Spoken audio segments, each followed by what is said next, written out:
Hello, everyone, and welcome to another episode of the Business Growth Show, where we talk about all components of business and how to utilize them for exponential growth. My name is Athin Cassiotis. I'm a serial entrepreneur, international speaker, result strategist, business coach, mentor, and consultant. Today, I have an awesome guest. He is an entrepreneur, investor, buys businesses, creates tax structures for high net worth, eliminates capital gains, assists with wealth transfer, is the founder of Together CFO and a writer for Forbes magazine. He helps business owners, high net worth, and family offices pay single-digit tax rates. Welcome, Khurram Chohan, also known as KC, and thank you for being on my show. Thank you so much for having me on. I'm excited to share some knowledge. Awesome, mate. So awesome to have you here. And it's going to be an amazing show, I'm sure, for everyone watching and listening today. So you're a very successful entrepreneur. So for those people who don't know who you are, please introduce yourself by telling us about you and your journey. Yeah, absolutely. So I'm KC Chohan, born and raised in England, as you can probably guess from the accent, from the northern part of England, so closer to Scotland than to London. Like I said, born and raised in England, did all my education and schooling in England. Went to the University of Durham, graduated, went into the corporate world, was going to become an accountant, which in hindsight was quite funny because it doesn't really align with my personality traits. Very much outgoing and like to kind of think outside of the box. So after 6 months of going down the chartered accountant path, quickly realized that that wasn't for me. So made a switch into management accounting, did my accountancy professional qualifications while still in England, and got a job with a big corporate company called Flowserve. This is a big engineering company, S&P 500. But when I started with them, they were doing around $3 billion a year.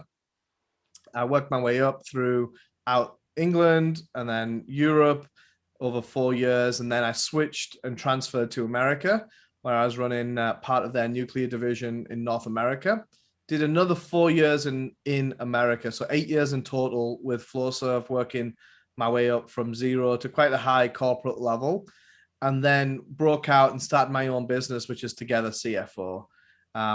Initially, we were helping more entrepreneurs with their financials and really understanding the numbers within their business.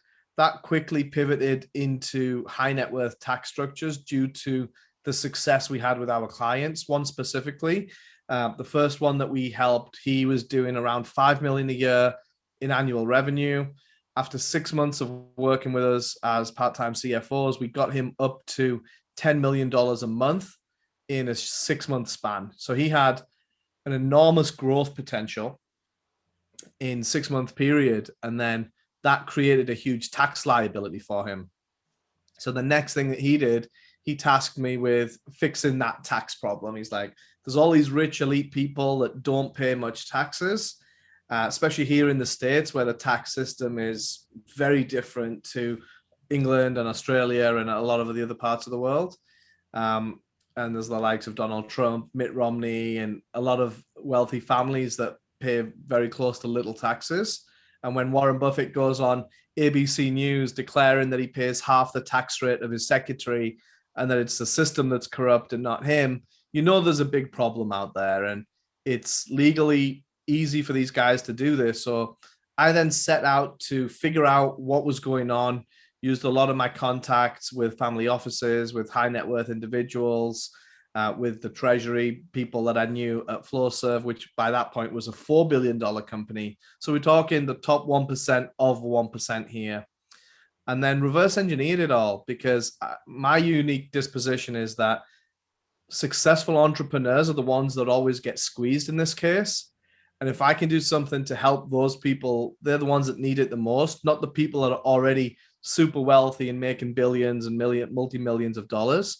So Together CFO then kind of pivoted and made a second arm of the business, which is the tax structuring and the tax strategy for successful entrepreneurs, high net worth, multifamily offices and what have you. And that's where we are today. So we have 3 divisions of the company, really. One is still that traditional outsourced CFO.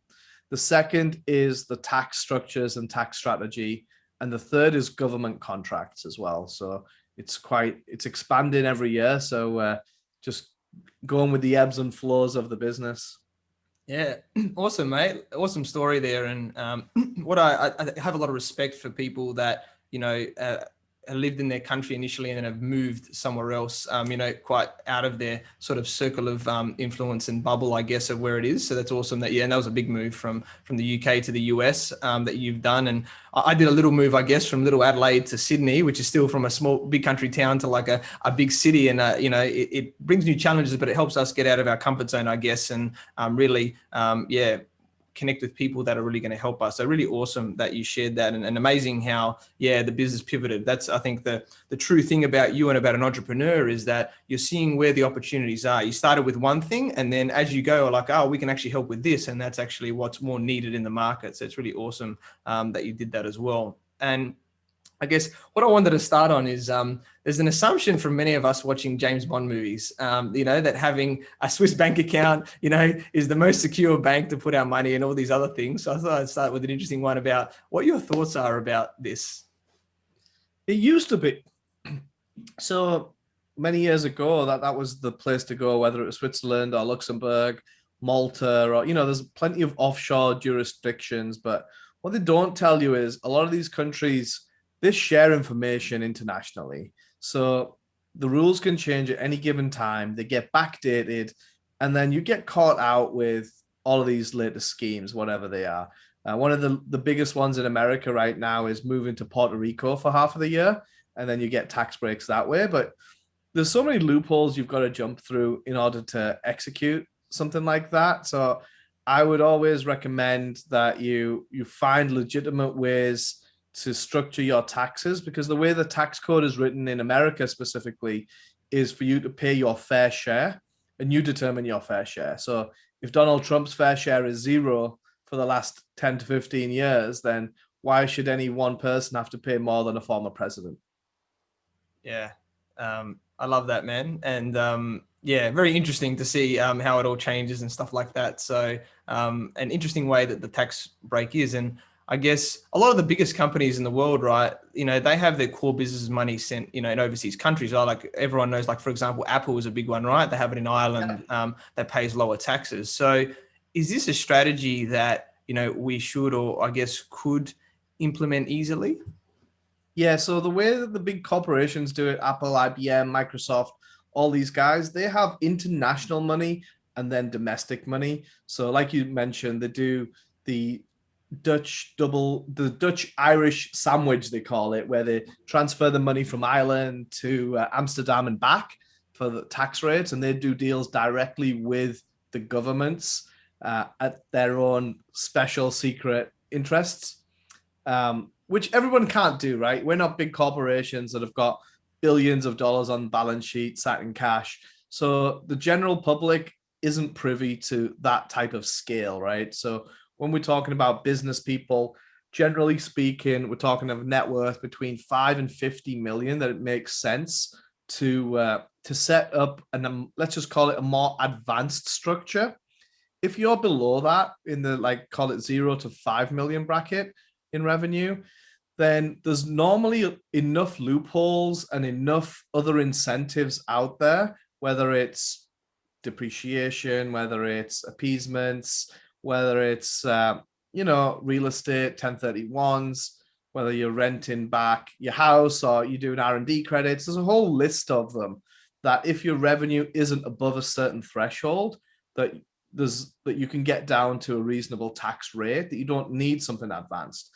And to be honest with you, that is the majority of people that fit into that category. But what we exclusively deal with is the category that it's really painful when it comes to tax season. They don't want to keep finding deals or have to jump through loopholes continuously, and they need something more sophisticated set up and to grow their generational wealth as a family and be able to pass that on to future generations as well as growing it right now. Yeah, I love that, man. It's always good to hear, from the different side of things, and what people hear, I guess, from big companies, but what's also relevant, to us, as the entrepreneurs in whatever stages we're at.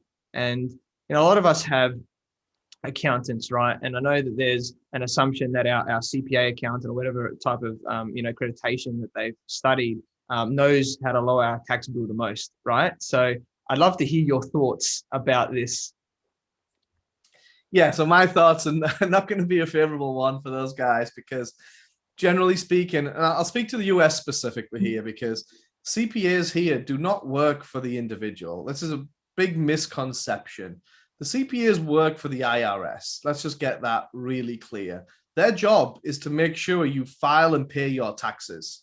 Their job isn't to optimize your business and to strategize within your business how you can maximize your profit and your take home. Their job is just to make sure that, yes, they filled out the forms, they put the numbers in the right boxes, and they've pressed the button and you pay the bill. That's what they're really paid to do. But the misconception from a lot of business owners, just because they're not finance people, the majority of the time, is that the CPA can be their CFO, can be their tax guru, and it's just absolute nonsense. It's so delusional to think that. But unfortunately, people aren't educated in tax. They don't teach this type of thing at MBA school or at undergrad anywhere. You've got to figure it out yourself, or you've got to read tax code. Now, you tell me who's willing to read through 80,000 pages of boring tax code that doesn't really make any sense. Not many people, right? Yeah, definitely, mate. So the system's rigged in a way, obviously, to make the wealthy win and to make the government win. The average person is just a cog in the wheel for those. So it's really important to be able to think strategically, and more importantly, to equip your business and your family with the success that you deserve, because the government's there to tax you and they'll show you how to pay less tax. The tax code is written in a way to reduce your tax bill. So it's all then down to you to be smart enough to figure out the best way to do that. And it's not with a CPA. So you're better off hiring consultants or coaches that have been there and done that and know how to operate in those worlds so that you can maximize your cash flow. Yeah, definitely, man. Great points there. And I think there's a difference between like local tax and international things and all these other type of stuff, like you said, with tax rates. And I don't know it myself. Like, I've done an MBA, but I know they don't teach us these things, right? And like you said, there probably are some out there. There's always exceptions to the rule. Some of these accountants that would probably go in and learn all this stuff, and they're probably the ones. Or you find people like yourselves that are experts in this area. And it's like, hey guys, come to us. Let's see what your situation is, and let's work out what the best strategy is. For that. That's always the best way to get specific people that know what they're doing. And everyone wants to pay less tax, right? In the end. So I guess. Like you sort of mentioned, the key thing is to do this legally, right? We don't want to do dodgy things and then get caught out later and having to pay a lot of money, because that can really hurt us. So what type of structures as we get, more net worth and more revenue and all these other things help us to do this? So when you're talking about trusts, it's quite easy to get lost. There's over 84 types of trust in America alone, right? So they all do something different. And the majority of them are called statutory trusts. So they are built around the rules and regulations at a state level. And in America, each state has its own set of rules that could be anything from, you can carry a gun in Texas, to you're not allowed to carry a gun in California, right? So the rules and regulations are so different state by state. And there's so many of these trusts that it's quite easy to get lost.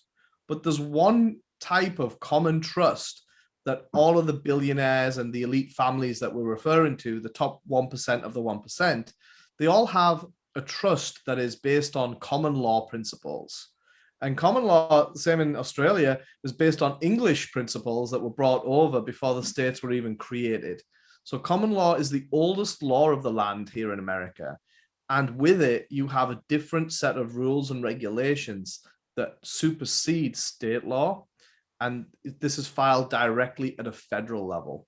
And when you do common law trusts, which are referred to as many other names as well, but the basis of it all is based on common law principles, that's where you unlock a lot of the secrets that these elite people are using to efficiently get down to single-digit tax returns. Interesting. Okay, cool. Yes, I do know a bit about trust, and yeah, it's amazing how many different types and things there are there, like you said, and understanding those elements. And like I know from myself, and I don't know if you can shed some light on this, like in Australia, a simple one of what I've heard is like a discretionary trust, right? Where it means that, whoever, you are discretionary to yourself, whoever the people that get the benefit of that trust of where it goes out to. It's not like it's even, to everybody within the trust. You can determine how you want to disperse, I guess, the wealth or whatever's in that trust. So that's the type of trust, right? Of how you can disperse the money, I guess. Would that still be put under a common law thing, or would there be like another layer basically underneath that you would have to just confirm that it's part of that as well? Yeah, I couldn't speak directly to that example, but yeah, generally speaking, you've got a few decisions to make when you create a trust. And a trust is just a contract, right? So you can use those phrases interchangeably. So the first one is, which jurisdiction is that trust being created in? So for common law, it would be directly at a federal level rather than at a state level.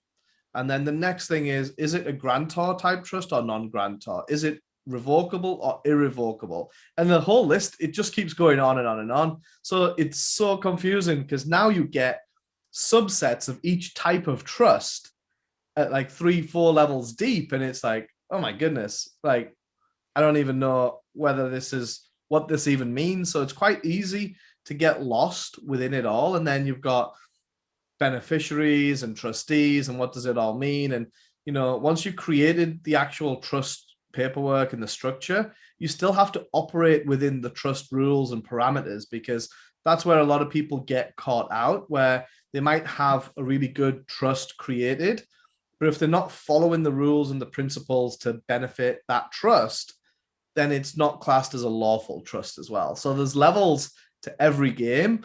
And the two key components is, one, making sure that the documentation of the trust is written really strong. And then the second, and probably more important, is to make sure that you're always operating within those parameters that are written in the contract itself. Yeah, really great points. Thanks for sharing that. Now, I'm just thinking out loud here. So if, let's just say some of us that are listening today already have a trust potentially, right? And they didn't know about this, right, beforehand. And then they've come to Casey and saying, hey, this is our situation. Is it easily to be able to change the trust, right, into, I guess, a better type of trust in terms of what you've mentioned? Yeah, depending on the type of trust it is and who is the trustee. Yeah, you can switch things around. It's never too late.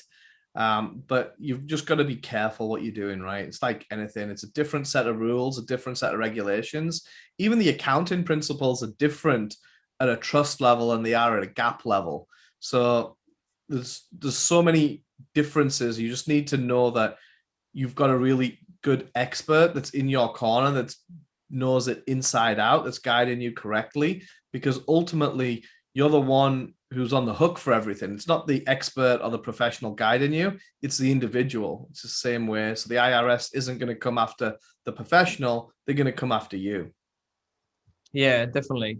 And like, what's interesting is, I know in Australia, and I'm not sure if it's the same in the US, but what like negative things that happen in a trust is that you can't like offset it against something else sometimes, right? So I guess whatever happens in the trust stays in the trust. So if you're negative gearing or whatever it's called with property or other things like that to make a loss, it has to be, you have to be able to put positive things in there to be able to do it. You can't, do that against personal money or things like that as well. Yeah, it's similar, because the purpose of the trust is wealth creation, right? You're going to create wealth for the beneficiary of that trust. So it doesn't make sense if the trust is making losses. There's other strategies at play. Like, let's use Donald Trump as a prime example, right? So he lost so many hundreds of millions in his LLCs and then used that loss to defer tax payments for a number of years, right? And that's all legal and above board. It's not the best business strategy to do, because nobody wants to lose money, but it worked, and it worked for him very well. So yeah, you just got to be careful. The trust has always got to be for the best intention of the beneficiary, and the investments and the things that you make have got to be to increase the value of the trust. Yeah, love that. And like there's a big thing that out there about capital gains tax as well, right? With, when we're selling things and things like that. So in your eyes, what's the best way that we can eliminate capital gains tax in certain situations? So there's lots of ways to defer capital gains tax. You can speak to any real estate professional and they'll show you a million things to do, whether it's bonus depreciation, hub zones, easements, there's a million different things.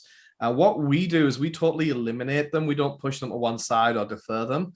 And it's all to do with the way the tax code is written within these common law trusts, where you can class the capital gain to corpus. So you're going to invest that, and therefore you don't have to pay any capital gains taxes. And that's all written in the tax code on the IRS website. If you know where to look, you could research that quite easily.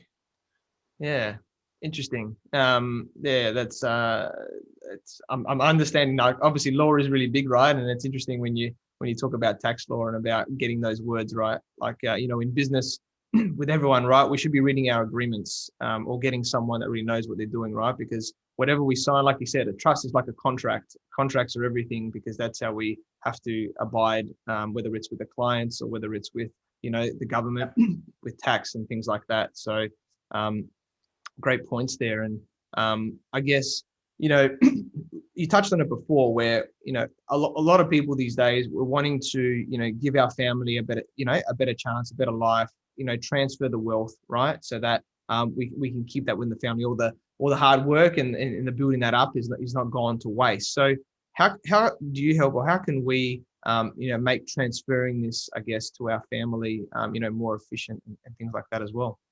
Great question. So when we talk about wealth creation and wealth preservation, there's a quote that always resonates with me, and I share this with all my clients, and it's own nothing but control everything.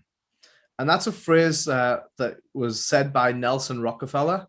And the reason he said that, and kind of the premise behind that, is if the trust or the structure owns all of the assets, then there's no taxable event if the trustee passes on, or if you want to change out the trustee, because that's just a person that controls that entity, right? And that's how you can get really efficient wealth transfer to future generations or spouses or whoever you wish, just because it's not a change of ownership. We're not changing the deeds. We're not changing anything other than who controls the trust.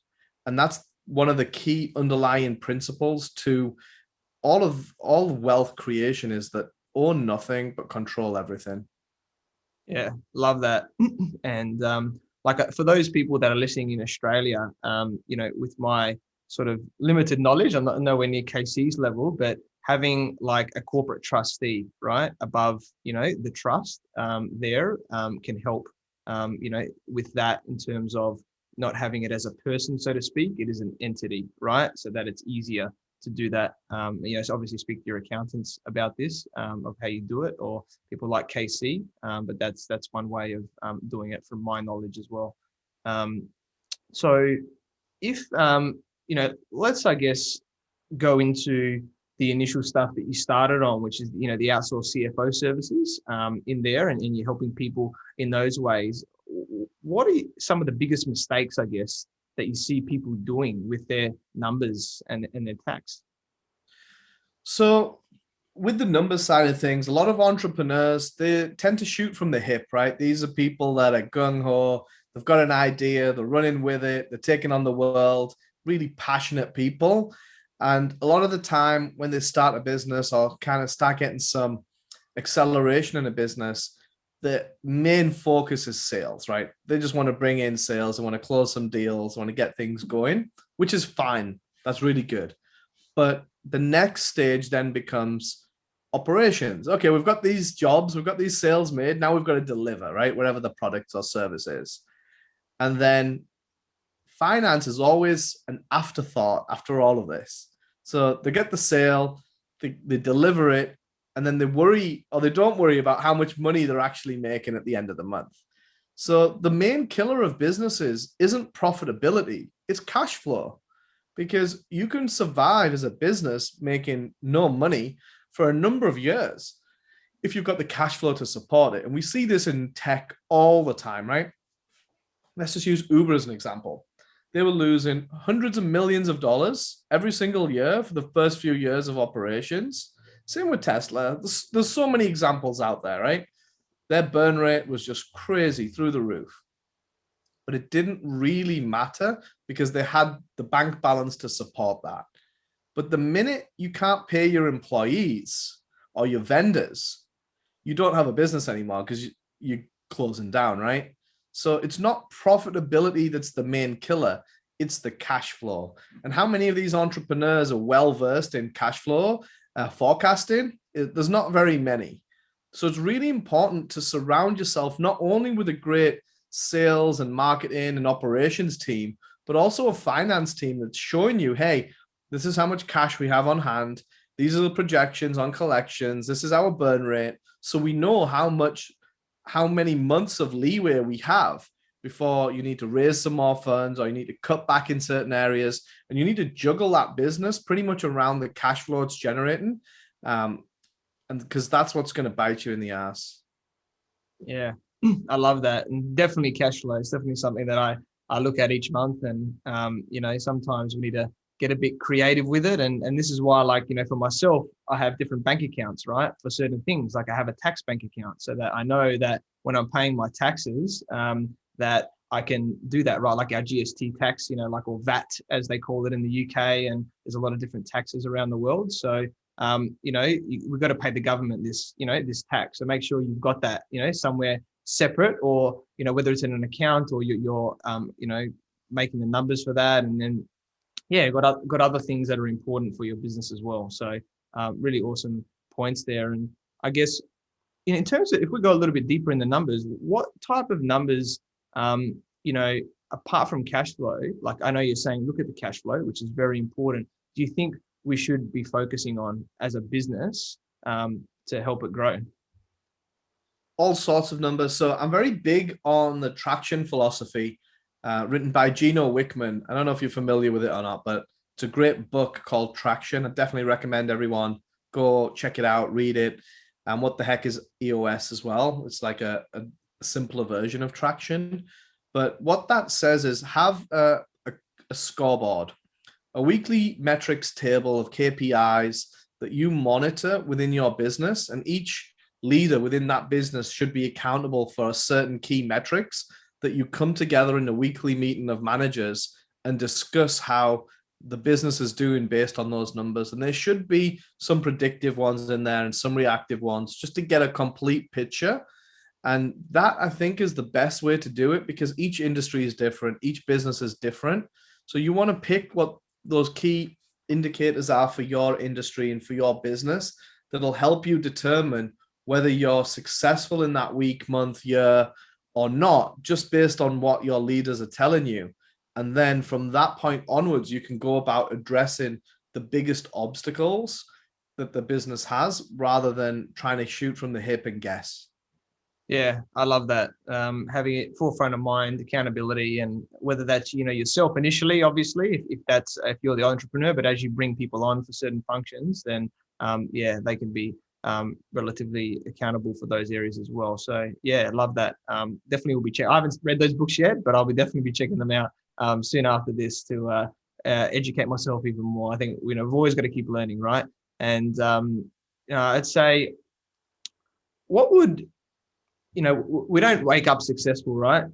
With what we do, we've gone on a journey. We've heard your awesome journey, but I'm sure there's been some challenges along the way as well. So what's been like, I guess, a big failure or something like that, whatever way you want to call it, that's happened to you along, in your journey, and how did you overcome that as well?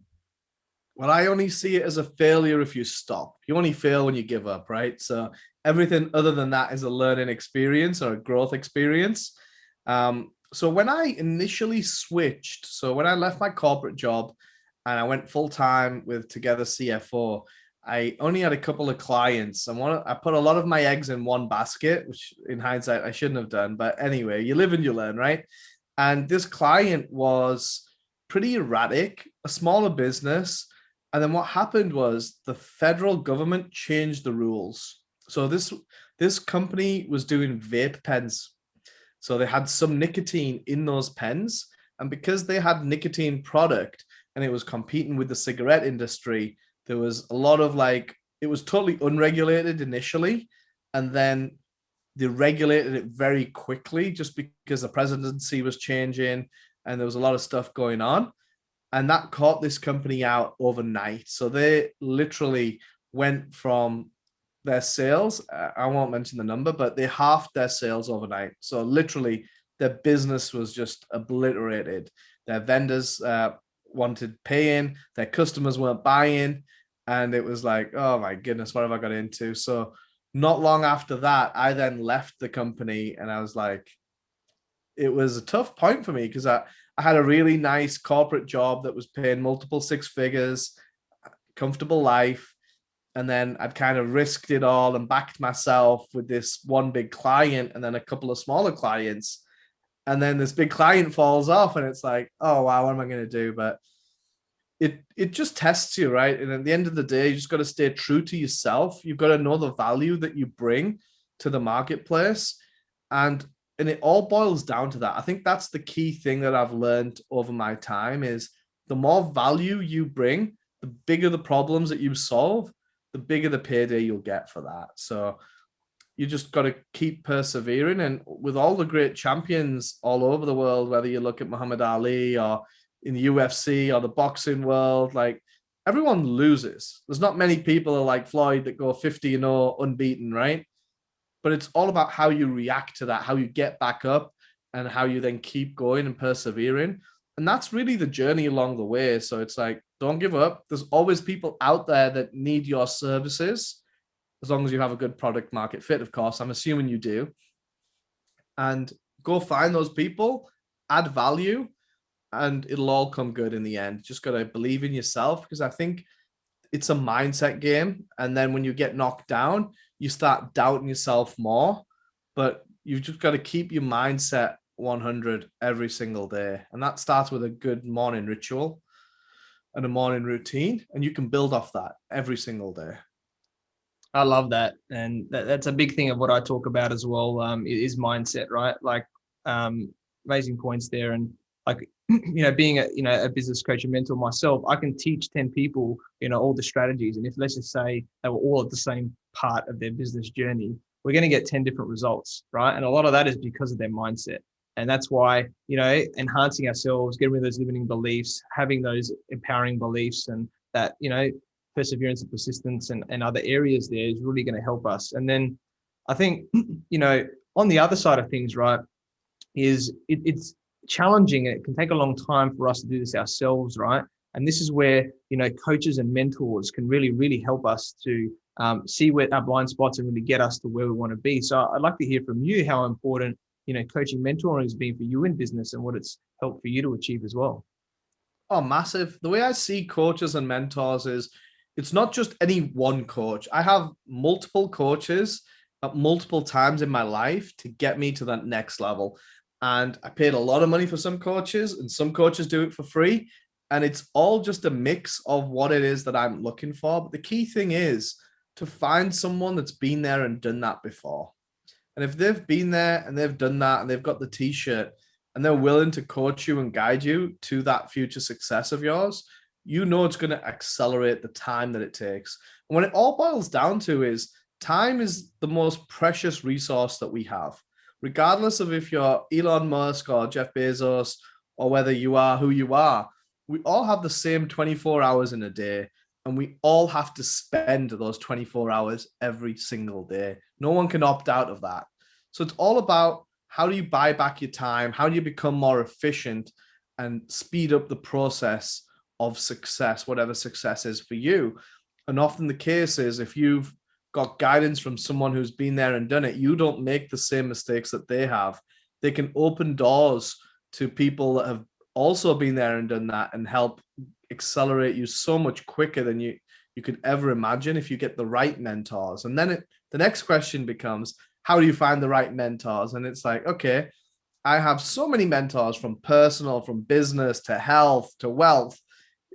There's no end to the amount of mentors I'll have. And those levels will keep changing as I grow as a person as well. And then, as an example, we're trying to start our own family. So then I'll look for a mentor that's a father that's been there and done that. So I'll be able to mentor my family better and kind of go through those pains and grow as a person. So I don't think there's ever an end to mentorship or coaching. And ultimately, what I'm trying to say is there's no end to growth. We're always growing. And that's what I think it really boils down to. Yeah, I love that, mate. Such an amazing segment there, and completely agree with all of that. And I wouldn't be where I am today with, the coaches and mentors that have, helped me along my journey. And, and a lot of it's a shortcut, right? It's like we can try and do it ourselves, but if it's going to take us 10, 20, 30 years to get to where we want to be, why, take that time? And like you said, time is our precious resource. And we're 60 or older or something, and we're still not really where we want to be. Whereas, if we can get coaches and mentors and get there a lot quicker, then we can, have more quality of life in whatever successful life that is, right? For us, everyone's different, on that journey, and get there quicker and things like that, because that's what it's all about, right? I think for all of us, it's fulfillment in whatever rise that is. And, we want people to help us on that journey. So really love that, man, that you share that with us. And I guess finally, what one piece of advice would you give, to all the entrepreneurs and everybody listening today? The first one is never give up. I've already said that, so I'm not going to use that again, but to constantly read and educate yourself, because I think this is such an easy thing to do, but not enough people do it on a regular basis. The more you read around different things, right? It doesn't all have to be business. It could be a whole host of things, but you develop good habits and you're always learning and improving. And it's that drive of constantly want to improve and get better and better that's helped me become so successful. So if there's one thing I could boil it down to, is I read at least one new book every single week on different things, from religion to law to tax to boring stuff like that, to business to sales and marketing and things that I'm not even very good at, but just want to increase my base knowledge of. And there's so many books out there. Even if you don't have any money and you're tight on funds, you could go to your public library, take a book out a week, and just put in the time and the effort to read it and understand it.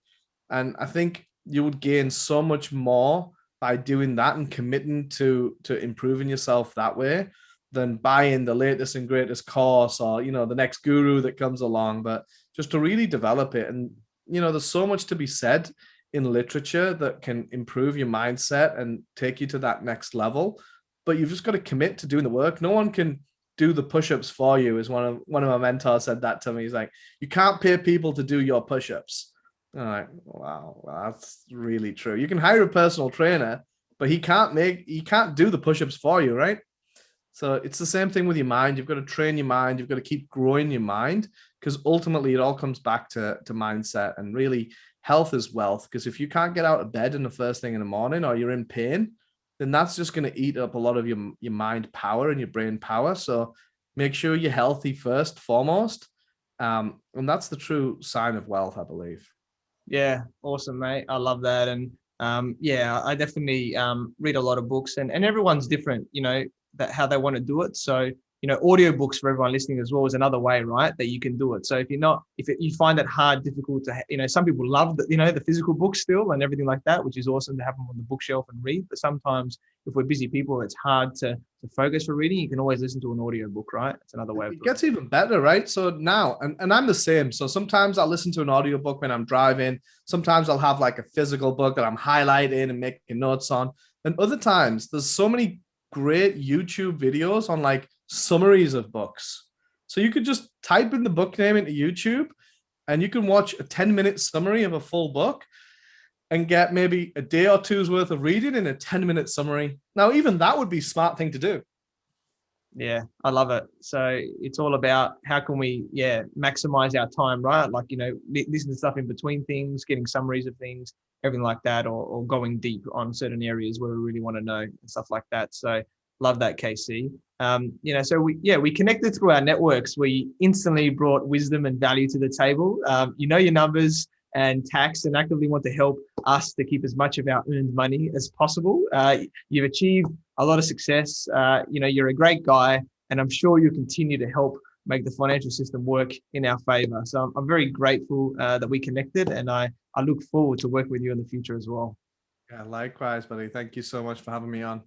It's awesome. So thank you so much for your time today. I'm sure many people have greatly benefited from your valuable wisdom. So how can people find you and get in contact with you? The best way is probably on the website, which is togethercfo.com, or Instagram, togethercfo.com, LinkedIn, it's all togethercfo.com. And we're on all social media platforms. Shoot us a message, or if you wanted to email, you could email support@togethercfo.com, and we can get back to you as soon as possible. Awesome, mate. Love it. I'm sure there's some amazing tax strategies for everybody that wants to reach out there. So thank you, everyone, for watching and listening to this show where we talk about everything on business growth. You can find me on Facebook, LinkedIn, Instagram, and YouTube as Athin Cassiotis, or visit my website, athincassiotis.com. I completely agree with you, or do I? The only way I know is if you tune in next time. So until next time, remember that our business grows when we learn skills and take action using them in spite of fear. Have a great day.